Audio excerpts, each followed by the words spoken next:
Súper, saco otro ratito y hoy nos toca hablar de la ira y de la rabia, ¿no? Sentimientos muy negativos, muy energéticos, difíciles, ¿no? De trabajar y que se van a manifestar pues en todo el ámbito relacional que tenga la persona, ¿vale? Como ya os comenté en otros vídeos, cuando nos metemos en una fase de duelo colectivo o incluso en el duelo del duelo, ¿no? Un duelo individual con un duelo colectivo, hay una etapa, ¿no? Que está centrada sobre todo en la ira y la rabia, ¿no? De por qué hemos perdido a ese ser querido. Si ha habido circunstancias que yo considero injustas, ¿no? Es lo que va a alimentar mucho la rabia, estaré muy, muy, muy enfadada y esa etapa la tengo que pasar y la tengo que descargar para poder pasar a otras etapas más constructivas. Esa ira y esa rabia tienen su forma, ¿no? de ser, ¿no? O de existir también porque son funcionales. Es decir, si yo, por ejemplo, tengo unos miedos a que se ponga en riesgo la alimentación de mis hijos o mi propia alimentación, ¿no? O que de repente me quede sin dinero o pierda la casa, etcétera, etcétera, etcétera, sentiré rabia para poder luchar, ya sea con la persona que ha facilitado eso, ya sea con la situación que ha venido sobrevenida, etcétera, etcétera. ¿Qué consejos puedo dar con la rabia? Con una rabia que mantiene una relación un poquito de amor-odio con la emoción del miedo también. Porque muchas veces cuando ya me enfrío, ¿no? Me quedo más tibio, ya no estoy en una etapa tan rabiosa, ¿no? De tanta ira, pues empiezo a analizar racionalmente el cambio de circunstancias y sí que es verdad que me puede entrar el miedo, ¿no? Pero sí que es verdad que, como os he comentado, en cuanto yo perciba como ser humano que está en miedo, o sea, que está en riesgo mi subsistencia, es decir, mi alimento, mis recursos, mi dinero, mi casa o la de lo que yo considere familia, ¿vale? A nivel a lo mejor de un vínculo más amplio, va a reactivar esa emoción de rabia y de ira. La rabia y la ira, como os he dicho, es funcional, el problema es cuando se desadapta o se descarga, porque ya os he dicho que es muy energética, con la persona o con la entidad que no tiene la culpa. Lógicamente, nosotros con toda la carga emocional negativa, ¿no? Como venimos explicando en otros vídeos, pues esta situación que es sobrevenida, que puede estar más o menos mal gestionada, cada uno en su realidad, ¿vale? El que está en casa y el que está lidiando en los hospitales tendrá una versión totalmente distinta de lo que está pasando y dependiendo del día o de lo que sea, también tendremos una visión distinta. Pero yo voy a lo personal, ¿vale? Yo lo encuentro injusto, eso se realimenta y me cargo energéticamente. Y luego llego a casa o estoy en casa porque no he salido, ¿no? Que se plantean las dos opciones. Y entra en controversia, ¿no? Otra serie de factores que es estar aislado, ¿no? Viene muy bien para que yo tome un rol activo, para que no se propague un virus, pero también esa condición de hacinamiento, dependiendo, ¿no? De la casa más grande o más pequeña, tendré más agobio todavía o no, sí que va a favorecer que yo tenga reacciones más explosivas, ¿no? Es decir, mi umbral de frustración ha bajado, tengo que asumir tanta carga negativa que en el día a día el umbral de frustración es mucho más bajito.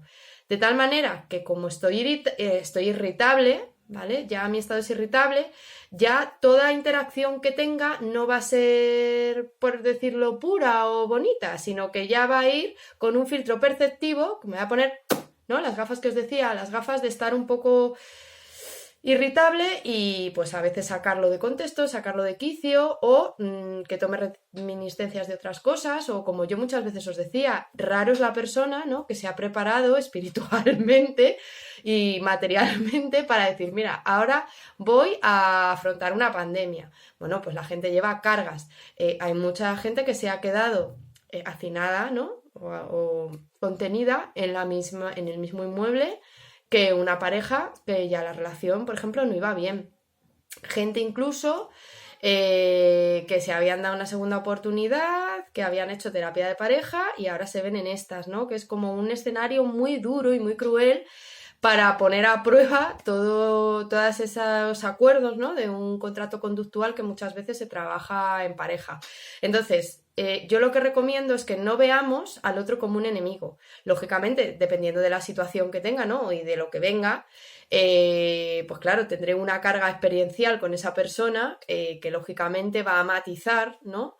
Porque vienen unas cosas o porque vienen otras. Yo en este momento en el que tenemos que estar pues en casa, porque no queda otra, yo lo que intentaría es eso, en cuanto yo me noto irritada o noto que estoy percibiendo un ambiente muy hostil, ya sea, o por ejemplo, nos puede pasar también con los niños, o sea, llega un momento que ya como ellos están volcando sistemáticamente todas sus frustraciones, todas sus emociones, están, claro, también ellos son muchas semanas, ¿no? Pues también están irritables, entonces es como una espiral, ¿no? Normalmente la ira y la rabia lo que hacen son espirales de conflicto en que cada cual, ¿no? Se siente herido y se encuentra capacitado para poder defenderse, aunque hiera a la otra persona. Entonces llega un momento que esas escaladas, ¿no?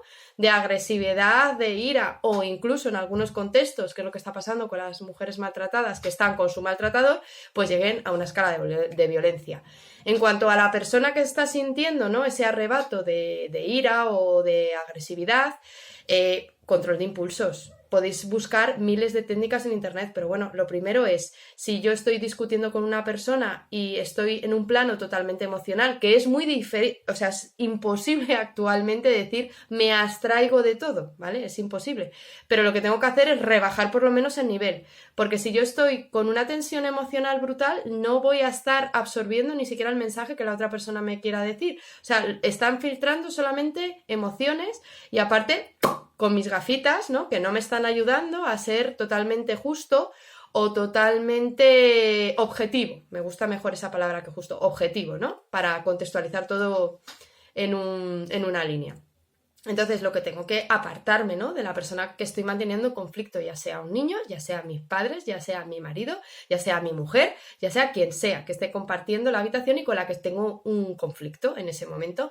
Tengo que hacer respiraciones, tengo que hacer control de impulsos, tengo que intentar rebajar esa emoción. Si fuera una agresividad, ¿vale?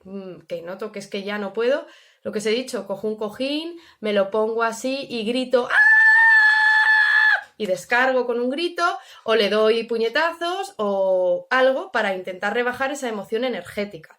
Si yo en mi día a día también noto que tengo eso, intentar hacer algún tipo de actividad física en casa que sea un poco como combate, ¿no? Descarga y encima estoy dando como golpes a la vida, ¿no? Por así decirlo, mejor dar golpes al aire que dar golpes a alguien, ya sean en palabra o en gesto.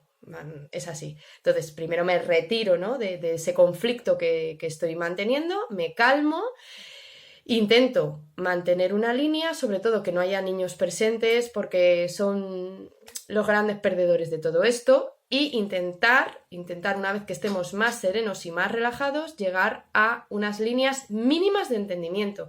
No estoy hablando de que de repente vayamos a arreglar una pareja, sino unas líneas mínimas de entendimiento para mantener una convivencia lo mejor posible, ¿vale? ¿Qué es importante también?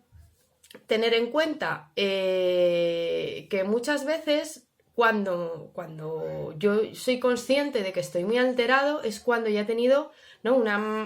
un torrente, ¿no? Verbal o un torrente de coger y tirar cosas, estoy sobresaturada y la emoción no me ha dado tiempo a reconocerla, ¿no? Porque igual que os he dicho antes que podemos intentar, ¿no? Frenar, no llegar a una espiral, ¿no? Lo que tengo que hacer es relajarme. Hay veces que no me da tiempo, entonces si yo en algún momento, porque en algún momento de toda esta espiral tengo un punto de racionalidad, pedir perdón, que es muy sano, porque nadie, por mucha razón que lleves, se merece que pagues toda la ira y toda la rabia que tenemos actualmente todos condensados en nuestro corazoncito, ¿vale? Nadie se lo merece. Y posteriormente hacer lo mismo, me retiro, me tranquilizo y normas mínimas de convivencia. en pareja, con hijos o quien sea, y de un plano desemocionalizado, es decir, lo que yo no puedo mantener es una conversación con alguien totalmente emocionalizada, es imposible. O por ejemplo, intentar, si ya mi pareja venía con muchos problemas, intentar que ahora estemos como en el jardín del Edén o sonrisas y lágrimas, o sea, es imposible, porque cuando tú tienes una crisis, como lo estamos viendo, ¿no? Muchísimas cosas que vemos que funcionan mal ya venían de antes, lo que pasa que claro, con una situación de crisis como la que tenemos ahora, pues eso sale como las flores. Y para, por ejemplo, mujeres maltratadas que se encuentren con el maltratador, lo que es muy importante es intentar pasar desapercibidas lo máximo posible, aunque es absurdo, ¿no? Porque esta persona que es un maltratador va a coger cualquier cosa, ¿no? Que nosotros hagamos bien, mal, regular, para justificar algo que es injustificable, y llamar. Se han registrado un número altísimo de llamadas, ¿vale? Al 016. No os creáis que porque estamos en esta situación estáis desprotegidas. Entonces, llamar. Voy al baño, voy a lo que sea, me voy a la compra, cualquier estratagema, y tenéis que buscar la salida. Y os animo desde aquí que la pandemia, ¿vale? Y el aislamiento no os haga sentiros solas, ¿vale? Siempre hay una salida, siempre hay una puerta y siempre tenemos que ser positivos. Bueno, pues con estos truquillos para entender un poco más la ira, os dejo y nada, un día menos y un día más. Mucho ánimo, supers, y un gran esfuerzo todos, ¿vale? Controlando lo que es la irritabilidad, que es una emoción justa, funcional, pero que si la pagamos con quien no la tenemos que pagar, es totalmente disfuncional y hace mucho daño y destruye muchísimas cosas. Y tenemos que estar a tope porque hay cosas muy bonitas. Un beso, supers.